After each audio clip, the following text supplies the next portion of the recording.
chọn si hạt lâu ta hi chăm kim mình na cross lam pi duy ka gon hạt sa zi in ka kile zi thu le tho sing ka siết le say tâm pa ka chỉ thêm vui ka lắm nay hiểu gì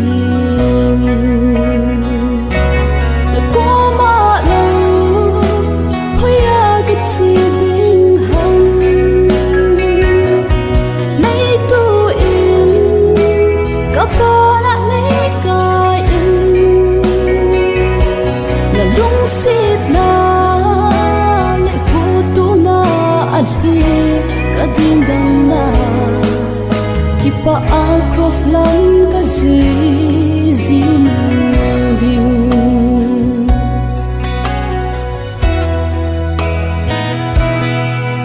nay ngày lút le khô tu na thu in a lâu pi e ka hin le po ki vang in ka mu zi lâu chọn si ke ding a thi ka tiêm chân na cross a hi cho chun pa kai in ke song a pom di ko ma lo huya ka chi vinh hồng nay tu in ka pa na nei kai in là đúng xịt na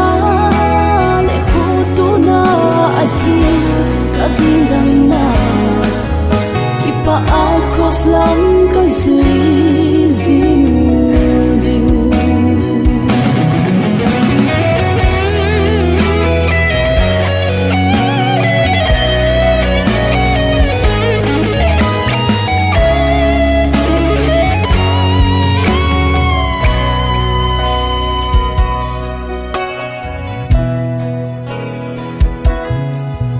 hin khu lam e hill ding đây hằng ni ô Giêsu kalam hasa i si in ai đâu dòng lệ cây dia na thu na cross si đâu na na hin se na ha pong i Giêsu me pui zimo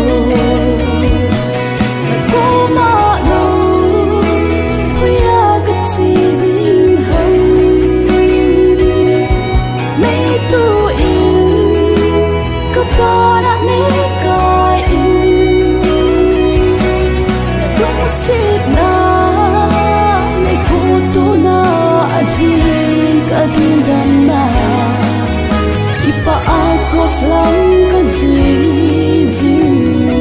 ding ko ma lo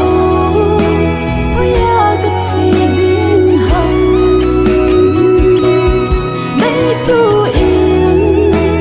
ka pa na nei kai in là đúng xịt na nay khu tu na an hin ka vinh đam na lam ka duy zin ding ki pa across lam ka duy zin ding